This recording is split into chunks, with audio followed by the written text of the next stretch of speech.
ಇಷ್ಟೆಲ್ಲ ದರ ಏರಿಕೆಯ ನಡುವೆ ರಾಜ್ಯದ ಜನರಿಗೆ ಮತ್ತೊಂದು ದರ ಏರಿಕೆಯ ಶಾಕ್. ಪೋಷಕರಿಗೆ ಮತ್ತೊಂದು ದರ ಏರಿಕೆಯ ಆಘಾತ ಕಾದಿದೆ. ಖಾಸಗಿ ಶಾಲೆಗಳ ಫೀಸ್ ಮತ್ತಷ್ಟು ದುಬಾರಿಯಾಗಿದೆ. ಖಾಸಗಿ ಶಾಲೆಗಳು ಶುಲ್ಕ ಏರಿಕೆಗೆ ನಿರ್ಧಾರ ಮಾಡಿದ್ದಾವೆ. 15% ದರ ಏರಿಕೆ ಮಾಡೋದಕ್ಕೆ ನಿರ್ಧಾರ ಮಾಡಿದ್ದಾವೆ. ಕ್ಯಾಂಪ್ಸ್ ಪ್ರಧಾನ ಕಾರ್ಯದರ್ಶಿ ಶಿವಕುಮಾರ್ ಹೇಳಿಕೆಯನ್ನು ಕೊಟ್ಟಿದ್ದಾರೆ. ಮೊದಲೇ ಜನ ಬೇಕಾದಷ್ಟು ಬೆಲೆ ಏರಿಕೆಯಿಂದ ತತ್ತರಿಸಿ ಹೋಗಿದ್ದಾರೆ. ಈ ಸಂದರ್ಭದಲ್ಲಿ ಖಾಸಗಿ ಶಿಕ್ಷಣ ಸಂಸ್ಥೆಗಳು 15% ದರ ಏರಿಕೆ ಮಾಡೋದಕ್ಕೆ ಮುಂದಾಗಿವೆ. ಫೀಸ್ ಜಾಸ್ತಿ ಮಾಡ್ತಿದ್ದಾರಂತೆ, 15%.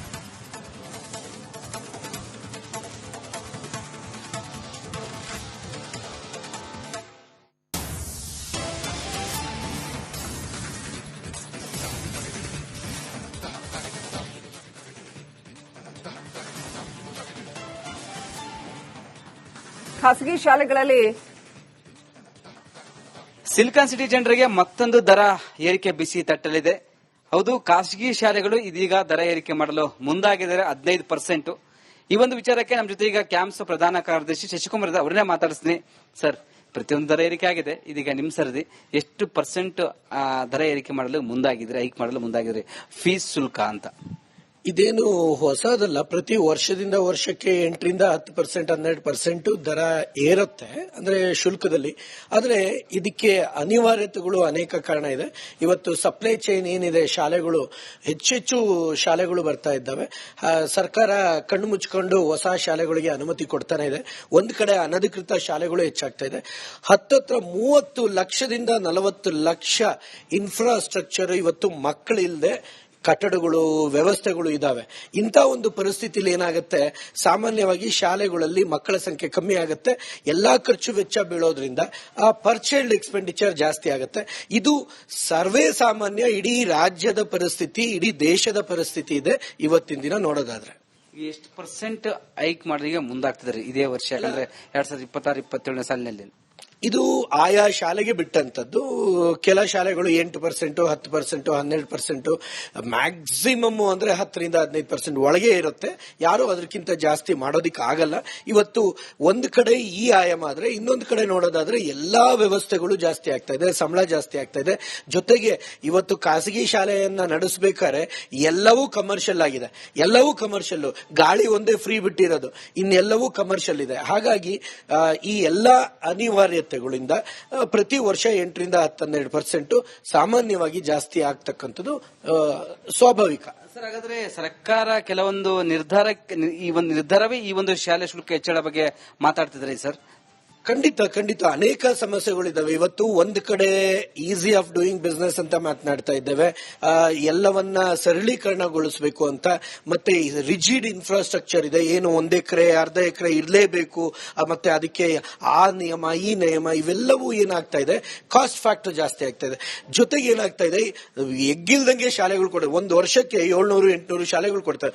ಸಣ್ಣ ಶಾಲೆಗಳು ಹೋಗ್ತವೆ, ಎಲ್ಲ ಇನ್ವೆಸ್ಟರ್ಸ್, ಸಿಇಒ, ಕಲ್ಚರ್ಡ್ ಮತ್ತೆ ದೊಡ್ಡ ಕಂಪನಿಗಳು ಬಂದು ಶಾಲೆಗಳನ್ನು ತೆರೀತಾ ಇದ್ದಾರೆ.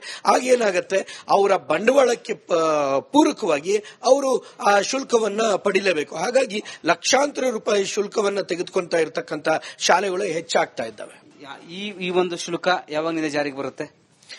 ಇದು ಆಯಾ ವರ್ಷ ಬಿಗಿನಿಂಗ್ ಜೂನ್ ಜುಲೈಗೆ ಮಾಮೂಲಿಯಾಗಿ ಯಥಾವತ್ತಾಗಿ ಆಯಾ ಶಾಲೆಯವರು ಅದನ್ನ ಘೋಷಣೆ ಮಾಡ್ಕೊಂತಾರೆ, ಮುಂಚೆನೆ ಘೋಷಣೆ ಮಾಡ್ತಾರೆ. Thank you sir. ಇದಿಷ್ಟು ಕ್ಯಾಂಪ್ಸ್ ಪ್ರಧಾನ ಕಾರ್ಯದರ್ಶಿ ಶಶಿಕುಮಾರ್ ಅವರ ಮಾತಾಗಿತ್ತು. ಕ್ಯಾಮರಾ ಇಷ್ಟೆಲ್ಲ ದರ ಏರಿಕೆಯ ನಡುವೆ ರಾಜ್ಯದ ಜನರಿಗೆ ಮತ್ತೊಂದು ದರ ಏರಿಕೆಯ ಶಾಕ್. ಪೋಷಕರಿಗೆ ಮತ್ತೊಂದು ದರ ಏರಿಕೆಯ ಆಘಾತ ಕಾದಿದೆ. ಖಾಸಗಿ ಶಾಲೆಗಳ ಫೀಸ್ ಮತ್ತಷ್ಟು ದುಬಾರಿಯಾಗಿದೆ. ಖಾಸಗಿ ಶಾಲೆಗಳು ಶುಲ್ಕ ಏರಿಕೆಗೆ ನಿರ್ಧಾರ ಮಾಡಿದ್ದಾವೆ. 15% ದರ ಏರಿಕೆ ಮಾಡೋದಕ್ಕೆ ನಿರ್ಧಾರ ಮಾಡಿದ್ದಾವೆ. ಕ್ಯಾಂಪ್ಸ್ ಪ್ರಧಾನ ಕಾರ್ಯದರ್ಶಿ ಶಿವಕುಮಾರ್ ಹೇಳಿಕೆಯನ್ನು ಕೊಟ್ಟಿದ್ದಾರೆ. ಮೊದಲೇ ಜನ ಬೇಕಾದಷ್ಟು ಬೆಲೆ ಏರಿಕೆಯಿಂದ ತತ್ತರಿಸಿ ಹೋಗಿದ್ದಾರೆ.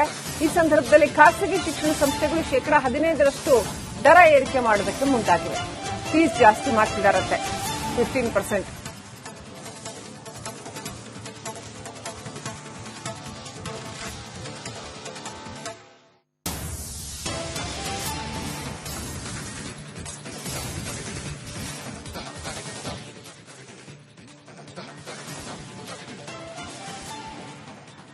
ಖಾಸಗಿ ಶಾಲೆಗಳಲ್ಲಿ ಸಿಲಿಕಾನ್ ಸಿಟಿ ಜನರಿಗೆ ಮತ್ತೊಂದು ದರ ಏರಿಕೆ ಬಿಸಿ ತಟ್ಟಲಿದೆ. ಹೌದು, ಖಾಸಗಿ ಶಾಲೆಗಳು ಇದೀಗ ದರ ಏರಿಕೆ ಮಾಡಲು ಮುಂದಾಗಿದ್ದಾರೆ 15%. ಈ ಒಂದು ವಿಚಾರಕ್ಕೆ ನಮ್ಮ ಜೊತೆ ಈಗ ಕ್ಯಾಂಪ್ಸ್ ಪ್ರಧಾನ ಕಾರ್ಯದರ್ಶಿ ಶಶಿಕುಮಾರ್ ಅವರನ್ನೇ ಮಾತಾಡಿಸ್ತೀನಿ. ಸರ್, ಪ್ರತಿಯೊಂದು ದರ ಏರಿಕೆ ಆಗಿದೆ, ಇದೀಗ ನಿಮ್ ಸರದಿ ಎಷ್ಟು ಪರ್ಸೆಂಟ್ ದರ ಏರಿಕೆ ಮಾಡಲು ಮುಂದಾಗಿದ್ರೆ, ಹೈಕ್ ಮಾಡಲು ಮುಂದಾಗಿದ್ರೆ ಫೀಸ್ ಶುಲ್ಕ ಅಂತ? ಇದೇನು ಹೊಸದಲ್ಲ. ಪ್ರತಿ ವರ್ಷದಿಂದ ವರ್ಷಕ್ಕೆ 8ರಿಂದ 10%, 12% ದರ ಏರುತ್ತೆ, ಅಂದ್ರೆ ಶುಲ್ಕದಲ್ಲಿ. ಆದ್ರೆ ಇದಕ್ಕೆ ಅನಿವಾರ್ಯತೆಗಳು ಅನೇಕ ಕಾರಣ ಇದೆ. ಇವತ್ತು ಸಪ್ಲೈ ಚೈನ್ ಏನಿದೆ, ಶಾಲೆಗಳು ಹೆಚ್ಚೆಚ್ಚು ಶಾಲೆಗಳು ಬರ್ತಾ ಇದ್ದಾವೆ. ಸರ್ಕಾರ ಕಣ್ಣು ಮುಚ್ಚಿಕೊಂಡು ಹೊಸ ಶಾಲೆಗಳಿಗೆ ಅನುಮತಿ ಕೊಡ್ತಾನೆ ಇದೆ. ಒಂದ್ ಕಡೆ ಅನಧಿಕೃತ ಶಾಲೆಗಳು ಹೆಚ್ಚಾಗ್ತಾ ಇದೆ. 30 ಲಕ್ಷದಿಂದ 40 ಲಕ್ಷ ಇನ್ಫ್ರಾಸ್ಟ್ರಕ್ಚರ್ ಇವತ್ತು ಮಕ್ಕಳಿಲ್ಲದೆ ಕಟ್ಟಡಗಳು, ವ್ಯವಸ್ಥೆಗಳು ಇದಾವೆ. ಇಂಥ ಒಂದು ಪರಿಸ್ಥಿತಿಯಲ್ಲಿ ಏನಾಗುತ್ತೆ, ಸಾಮಾನ್ಯವಾಗಿ ಶಾಲೆಗಳಲ್ಲಿ ಮಕ್ಕಳ ಸಂಖ್ಯೆ ಕಮ್ಮಿ ಆಗುತ್ತೆ, ಎಲ್ಲಾ ಖರ್ಚು ವೆಚ್ಚ ಬೀಳೋದ್ರಿಂದ ಆ ಪರ್ ಚೈಲ್ಡ್ ಎಕ್ಸ್ಪೆಂಡಿಚರ್ ಜಾಸ್ತಿ ಆಗುತ್ತೆ. ಇದು ಸರ್ವೇ ಸಾಮಾನ್ಯ ಇಡೀ ರಾಜ್ಯದ ಪರಿಸ್ಥಿತಿ, ಇಡೀ ದೇಶದ ಪರಿಸ್ಥಿತಿ ಇದೆ ಇವತ್ತಿನ ದಿನ ನೋಡೋದಾದ್ರೆ. ಎಷ್ಟು ಪರ್ಸೆಂಟ್ ಹೈಕ್ ಮಾಡಿಗೆ ಮುಂದಾಗ್ತಿದ್ದಾರೆ ಇದೇ ವರ್ಷ? ಯಾಕಂದ್ರೆ 2026-27 ಸಾಲಿನಲ್ಲಿ ಇದು ಆಯಾ ಶಾಲೆಗೆ ಬಿಟ್ಟಂತದ್ದು. ಕೆಲ ಶಾಲೆಗಳು 8%, 10%, 12%, ಮ್ಯಾಕ್ಸಿಮಮ್ ಅಂದ್ರೆ 10ರಿಂದ 15% ಒಳಗೆ ಇರುತ್ತೆ. ಯಾರು ಅದಕ್ಕಿಂತ ಜಾಸ್ತಿ ಮಾಡೋದಿಕ್ ಆಗಲ್ಲ. ಇವತ್ತು ಒಂದು ಕಡೆ ಈ ಆಯಾಮ ಆದ್ರೆ, ಇನ್ನೊಂದು ಕಡೆ ನೋಡೋದಾದ್ರೆ ಎಲ್ಲಾ ವ್ಯವಸ್ಥೆಗಳು ಜಾಸ್ತಿ ಆಗ್ತಾ ಇದೆ, ಸಂಬಳ ಜಾಸ್ತಿ ಆಗ್ತಾ ಇದೆ. ಜೊತೆಗೆ ಇವತ್ತು ಖಾಸಗಿ ಶಾಲೆಯನ್ನ ನಡೆಸಬೇಕಾದ್ರೆ ಎಲ್ಲವೂ ಕಮರ್ಷಿಯಲ್ ಆಗಿದೆ. ಎಲ್ಲವೂ ಕಮರ್ಷಿಯಲ್, ಗಾಳಿ ಒಂದೇ ಫ್ರೀ ಬಿಟ್ಟಿರೋದು, ಇನ್ನೆಲ್ಲವೂ ಕಮರ್ಷಿಯಲ್ ಇದೆ. ಹಾಗಾಗಿ ಈ ಎಲ್ಲಾ ಅನಿವಾರ್ಯತೆಗಳಿಂದ ಪ್ರತಿ ವರ್ಷ 8ರಿಂದ 12% ಸಾಮಾನ್ಯವಾಗಿ ಜಾಸ್ತಿ ಆಗ್ತಕ್ಕಂಥದ್ದು ಸ್ವಾಭಾವಿಕ. ಸರ್, ಹಾಗಾದ್ರೆ ಸರ್ಕಾರ ಕೆಲವೊಂದು ನಿರ್ಧಾರವೇ ಈ ಒಂದು ಶಾಲೆ ಶುಲ್ಕ ಹೆಚ್ಚಳ ಬಗ್ಗೆ ಮಾತಾಡ್ತಿದ್ದಾರೆ ಸರ್? ಖಂಡಿತ ಅನೇಕ ಸಮಸ್ಯೆಗಳಿದ್ದಾವೆ. ಇವತ್ತು ಒಂದು ಕಡೆ ಈಸಿ ಆಫ್ ಡೂಯಿಂಗ್ ಬಿಸ್ನೆಸ್ ಅಂತ ಮಾತನಾಡ್ತಾ ಇದ್ದೇವೆ, ಎಲ್ಲವನ್ನ ಸರಳೀಕರಣಗೊಳಿಸಬೇಕು ಅಂತ. ಮತ್ತೆ ರಿಜಿಡ್ ಇನ್ಫ್ರಾಸ್ಟ್ರಕ್ಚರ್ ಇದೆ, ಏನು 1 ಎಕರೆ 1/2 ಎಕರೆ ಇರಲೇಬೇಕು, ಮತ್ತೆ ಅದಕ್ಕೆ ಆ ನಿಯಮ ಈ ನಿಯಮ, ಇವೆಲ್ಲವೂ ಏನಾಗ್ತಾ ಇದೆ, ಕಾಸ್ಟ್ ಫ್ಯಾಕ್ಟರ್ ಜಾಸ್ತಿ ಆಗ್ತಾ ಇದೆ. ಜೊತೆಗೆ ಏನಾಗ್ತಾ ಇದೆ, ಎಗ್ಗಿಲ್ದಂಗೆ ಶಾಲೆಗಳು ಕೊಡ್ತಾರೆ. ಒಂದು ವರ್ಷಕ್ಕೆ 700-800 ಶಾಲೆಗಳು ಕೊಡ್ತಾರೆ. ಸಣ್ಣ ಶಾಲೆಗಳು ಹೋಗ್ತವೆ, ಎಲ್ಲ ಇನ್ವೆಸ್ಟರ್ಸ್, ಸಿಇಒ, ಕಲ್ಚರ್ಡ್ ಮತ್ತೆ ದೊಡ್ಡ ಕಂಪನಿಗಳು ಬಂದು ಶಾಲೆಗಳನ್ನು ತೆರೀತಾ ಇದ್ದಾರೆ. ಆಗೇನಾಗತ್ತೆ, ಅವರ ಬಂಡವಾಳಕ್ಕೆ ಪೂರಕವಾಗಿ ಅವರು ಆ ಶುಲ್ಕವನ್ನ ಪಡಿಲೇಬೇಕು. ಹಾಗಾಗಿ ಲಕ್ಷಾಂತರ ರೂಪಾಯಿ ಶುಲ್ಕವನ್ನ ತೆಗೆದುಕೊಂತಾ ಇರತಕ್ಕಂತ ಶಾಲೆಗಳು ಹೆಚ್ಚಾಗ್ತಾ ಇದ್ದಾವೆ. ಈ ಒಂದು ಶುಲ್ಕ ಯಾವಾಗ ಜಾರಿಗೆ ಬರುತ್ತೆ? ಇದು ಆಯಾ ವರ್ಷ ಬಿಗಿನಿಂಗ್ ಜೂನ್ ಜುಲೈಗೆ ಮಾಮೂಲಿಯಾಗಿ ಯಥಾವತ್ತಾಗಿ ಆಯಾ ಶಾಲೆಯವರು ಅದನ್ನ ಘೋಷಣೆ ಮಾಡ್ಕೊಂತಾರೆ, ಮುಂಚೆನೆ ಘೋಷಣೆ ಮಾಡ್ತಾರೆ. Thank you sir. ಇದಿಷ್ಟು ಕ್ಯಾಂಪ್ಸ್ ಪ್ರಧಾನ ಕಾರ್ಯದರ್ಶಿ ಶಶಿಕುಮಾರ್ ಅವರ ಮಾತಾಗಿತ್ತು. ಕ್ಯಾಮರಾ ಇಷ್ಟೆಲ್ಲಾ ದರ ಏರಿಕೆಯ ನಡುವೆ ರಾಜ್ಯದ ಜನರಿಗೆ ಮತ್ತೊಂದು ದರ ಏರಿಕೆ ಶಾಕ್, ಪೋಷಕರಿಗೆ ಮತ್ತೊಂದು ದರ ಏರಿಕೆಯ ಆಘಾತ ಕಾದಿದೆ. ಖಾಸಗಿ ಶಾಲೆಗಳ ಫೀಸ್ ಮತ್ತಷ್ಟು ದುಬಾರಿಯಾಗಿದೆ. ಖಾಸಗಿ ಶಾಲೆಗಳು ಶುಲ್ಕ ಏರಿಕೆಗೆ ನಿರ್ಧಾರ ಮಾಡಿದ್ದಾವೆ. 15% ದರ ಏರಿಕೆ ಮಾಡೋದಕ್ಕೆ ನಿರ್ಧಾರ ಮಾಡಿದ್ದಾವೆ. ಕ್ಯಾಂಪ್ಸ್ ಪ್ರಧಾನ ಕಾರ್ಯದರ್ಶಿ ಶಶಿಕುಮಾರ್ ಹೇಳಿಕೆಯನ್ನು ಕೊಟ್ಟಿದ್ದಾರೆ. ಮೊದಲೇ ಜನ ಬೇಕಾದಷ್ಟು ಬೆಲೆ ಏರಿಕೆಯಿಂದ ತತ್ತರಿಸಿ ಹೋಗಿದ್ದಾರೆ. ಈ ಸಂದರ್ಭದಲ್ಲಿ ಖಾಸಗಿ ಶಿಕ್ಷಣ ಸಂಸ್ಥೆಗಳು 15% ದರ ಏರಿಕೆ ಮಾಡೋದಕ್ಕೆ ಮುಂದಾಗಿವೆ. ಫೀಸ್ ಜಾಸ್ತಿ ಮಾಡ್ತಿದ್ದಾರಂತೆ, 15%.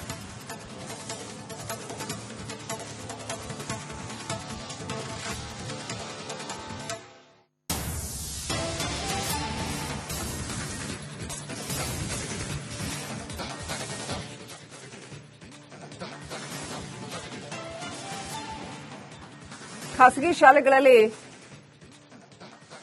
ಸಿಲಿಕಾನ್ ಸಿಟಿ ಜನರಿಗೆ ಮತ್ತೊಂದು ದರ ಏರಿಕೆ ಬಿಸಿ ತಟ್ಟಲಿದೆ. ಹೌದು, ಖಾಸಗಿ ಶಾಲೆಗಳು ಇದೀಗ ದರ ಏರಿಕೆ ಮಾಡಲು ಮುಂದಾಗಿದ್ದಾರೆ 15%. ಈ ಒಂದು ವಿಚಾರಕ್ಕೆ ನಮ್ಮ ಜೊತೆ ಈಗ ಕ್ಯಾಂಪ್ಸ್ ಪ್ರಧಾನ ಕಾರ್ಯದರ್ಶಿ ಶಶಿಕುಮಾರ್ ಅವರನ್ನೇ ಮಾತಾಡಿಸ್ತೀನಿ. ಸರ್, ಪ್ರತಿಯೊಂದು ದರ ಏರಿಕೆ ಆಗಿದೆ, ಇದೀಗ ನಿಮ್ ಸರದಿ ಎಷ್ಟು ಪರ್ಸೆಂಟ್ ದರ ಏರಿಕೆ ಮಾಡಲು ಮುಂದಾಗಿದ್ರೆ, ಹೈಕ್ ಮಾಡಲು ಮುಂದಾಗಿದ್ರೆ ಫೀಸ್ ಶುಲ್ಕ ಅಂತ? ಇದೇನು ಹೊಸದಲ್ಲ. ಪ್ರತಿ ವರ್ಷದಿಂದ ವರ್ಷಕ್ಕೆ 8ರಿಂದ 10%, 12% ದರ ಏರುತ್ತೆ, ಅಂದ್ರೆ ಶುಲ್ಕದಲ್ಲಿ. ಆದ್ರೆ ಇದಕ್ಕೆ ಅನಿವಾರ್ಯತೆಗಳು ಅನೇಕ ಕಾರಣ ಇದೆ. ಇವತ್ತು ಸಪ್ಲೈ ಚೈನ್ ಏನಿದೆ, ಶಾಲೆಗಳು ಹೆಚ್ಚೆಚ್ಚು ಶಾಲೆಗಳು ಬರ್ತಾ ಇದ್ದಾವೆ. ಸರ್ಕಾರ ಕಣ್ಣು ಮುಚ್ಚಿಕೊಂಡು ಹೊಸ ಶಾಲೆಗಳಿಗೆ ಅನುಮತಿ ಕೊಡ್ತಾನೆ ಇದೆ. ಒಂದ್ ಕಡೆ ಅನಧಿಕೃತ ಶಾಲೆಗಳು ಹೆಚ್ಚಾಗ್ತಾ ಇದೆ. 30 ಲಕ್ಷದಿಂದ 40 ಲಕ್ಷ ಇನ್ಫ್ರಾಸ್ಟ್ರಕ್ಚರ್ ಇವತ್ತು ಮಕ್ಕಳಿಲ್ಲದೆ ಕಟ್ಟಡಗಳು ವ್ಯವಸ್ಥೆಗಳು ಇದಾವೆ. ಇಂಥ ಒಂದು ಪರಿಸ್ಥಿತಿಲಿ ಏನಾಗುತ್ತೆ, ಸಾಮಾನ್ಯವಾಗಿ ಶಾಲೆಗಳಲ್ಲಿ ಮಕ್ಕಳ ಸಂಖ್ಯೆ ಕಮ್ಮಿ ಆಗುತ್ತೆ, ಎಲ್ಲಾ ಖರ್ಚು ವೆಚ್ಚ ಬೀಳೋದ್ರಿಂದ ಆ ಪರ್ ಚೈಲ್ಡ್ ಎಕ್ಸ್ಪೆಂಡಿಚರ್ ಜಾಸ್ತಿ ಆಗುತ್ತೆ. ಇದು ಸರ್ವೇ ಸಾಮಾನ್ಯ ಇಡೀ ರಾಜ್ಯದ ಪರಿಸ್ಥಿತಿ, ಇಡೀ ದೇಶದ ಪರಿಸ್ಥಿತಿ ಇದೆ ಇವತ್ತಿನ ದಿನ ನೋಡೋದಾದ್ರೆ. ಎಷ್ಟು ಪರ್ಸೆಂಟ್ ಹೈಕ್ ಮಾಡೋದಿಗೆ ಮುಂದಾಗ್ತಿದ್ದಾರೆ ಇದೇ ವರ್ಷ? ಯಾಕಂದ್ರೆ 2026-27 ಸಾಲಿನಲ್ಲಿ ಇದು ಆಯಾ ಶಾಲೆಗೆ ಬಿಟ್ಟಂತದ್ದು. ಕೆಲ ಶಾಲೆಗಳು 8%, 10%, 12%, ಮ್ಯಾಕ್ಸಿಮಮ್ ಅಂದ್ರೆ 10-15% ಒಳಗೆ ಇರುತ್ತೆ. ಯಾರು ಅದಕ್ಕಿಂತ ಜಾಸ್ತಿ ಮಾಡೋದಿಕ್ ಆಗಲ್ಲ. ಇವತ್ತು ಒಂದು ಕಡೆ ಈ ಆಯಾಮ ಆದ್ರೆ, ಇನ್ನೊಂದು ಕಡೆ ನೋಡೋದಾದ್ರೆ ಎಲ್ಲಾ ವ್ಯವಸ್ಥೆಗಳು ಜಾಸ್ತಿ ಆಗ್ತಾ ಇದೆ, ಸಂಬಳ ಜಾಸ್ತಿ ಆಗ್ತಾ ಇದೆ.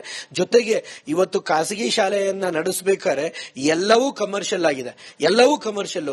ಗಾಳಿ ಒಂದೇ ಫ್ರೀ ಬಿಟ್ಟಿರೋದು, ಇನ್ನೆಲ್ಲವೂ ಕಮರ್ಷಿಯಲ್ ಇದೆ. ಹಾಗಾಗಿ ಈ ಎಲ್ಲಾ ಅನಿವಾರ್ಯತೆಗಳಿಂದ ಪ್ರತಿ ವರ್ಷ 8-12% ಸಾಮಾನ್ಯವಾಗಿ ಜಾಸ್ತಿ ಆಗ್ತಕ್ಕಂಥದ್ದು ಸ್ವಾಭಾವಿಕ. ಸರ್, ಹಾಗಾದ್ರೆ ಸರ್ಕಾರ ಕೆಲವೊಂದು ನಿರ್ಧಾರವೇ ಈ ಒಂದು ಶಾಲೆ ಶುಲ್ಕ ಹೆಚ್ಚಳ ಬಗ್ಗೆ ಮಾತಾಡ್ತಿದ್ದಾರೆ ಸರ್? ಖಂಡಿತ ಅನೇಕ ಸಮಸ್ಯೆಗಳಿದಾವೆ. ಇವತ್ತು ಒಂದು ಕಡೆ ಈಸಿ ಆಫ್ ಡೂಯಿಂಗ್ ಬಿಸ್ನೆಸ್ ಅಂತ ಮಾತನಾಡ್ತಾ ಇದ್ದೇವೆ, ಎಲ್ಲವನ್ನ ಸರಳೀಕರಣಗೊಳಿಸಬೇಕು ಅಂತ. ಮತ್ತೆ ರಿಜಿಡ್ ಇನ್ಫ್ರಾಸ್ಟ್ರಕ್ಚರ್ ಇದೆ, ಏನು 1 ಎಕರೆ 1/2 ಎಕರೆ ಇರಲೇಬೇಕು, ಮತ್ತೆ ಅದಕ್ಕೆ ಆ ನಿಯಮ ಈ ನಿಯಮ, ಇವೆಲ್ಲವೂ ಏನಾಗ್ತಾ ಇದೆ, ಕಾಸ್ಟ್ ಫ್ಯಾಕ್ಟರ್ ಜಾಸ್ತಿ ಆಗ್ತಾ ಇದೆ. ಜೊತೆಗೆ ಏನಾಗ್ತಾ ಇದೆ, ಎಗ್ಗಿಲ್ದಂಗೆ ಶಾಲೆಗಳು ಕೊಡ್ತವೆ. ಒಂದು ವರ್ಷಕ್ಕೆ 700-800 ಶಾಲೆಗಳು ಕೊಡ್ತವೆ. ಸಣ್ಣ ಶಾಲೆಗಳು ಹೋಗ್ತವೆ, ಎಲ್ಲ ಇನ್ವೆಸ್ಟರ್ಸ್, ಸಿಇಒ ಕಲ್ಚರ್ಡ್ ಮತ್ತೆ ದೊಡ್ಡ ದೊಡ್ಡ ಕಂಪನಿಗಳು ಬಂದು ಶಾಲೆಗಳನ್ನ ತೆರೀತಾ ಇದ್ದಾರೆ. ಆಗೇನಾಗತ್ತೆ, ಅವರ ಬಂಡವಾಳಕ್ಕೆ ಪೂರಕವಾಗಿ ಅವರು ಆ ಶುಲ್ಕವನ್ನ ಪಡಿಲೇಬೇಕು. ಹಾಗಾಗಿ ಲಕ್ಷಾಂತರ ರೂಪಾಯಿ ಶುಲ್ಕವನ್ನ ತೆಗೆದುಕೊಂತಾ ಇರತಕ್ಕಂತ ಶಾಲೆಗಳು ಹೆಚ್ಚಾಗ್ತಾ ಇದ್ದಾವೆ. ಈ ಒಂದು ಶುಲ್ಕ ಯಾವಾಗಿನಿಂದ ಜಾರಿಗೆ ಬರುತ್ತೆ? ಇದು ಆಯಾ ವರ್ಷ ಬಿಗಿನಿಂಗ್ ಜೂನ್ ಜುಲೈಗೆ ಮಾಮೂಲಿಯಾಗಿ ಯಥಾವತ್ತಾಗಿ ಆಯಾ ಶಾಲೆಯವರು ಅದನ್ನ ಘೋಷಣೆ ಮಾಡ್ಕೊಂತಾರೆ, ಮುಂಚೆನೆ ಘೋಷಣೆ ಮಾಡ್ತಾರೆ. Thank you sir. ಇದಿಷ್ಟು ಕ್ಯಾಂಪ್ಸ್ ಪ್ರಧಾನ ಕಾರ್ಯದರ್ಶಿ ಶಶಿಕುಮಾರ್ ಅವರ ಮಾತಾಗಿತ್ತು. ಕ್ಯಾಮರಾ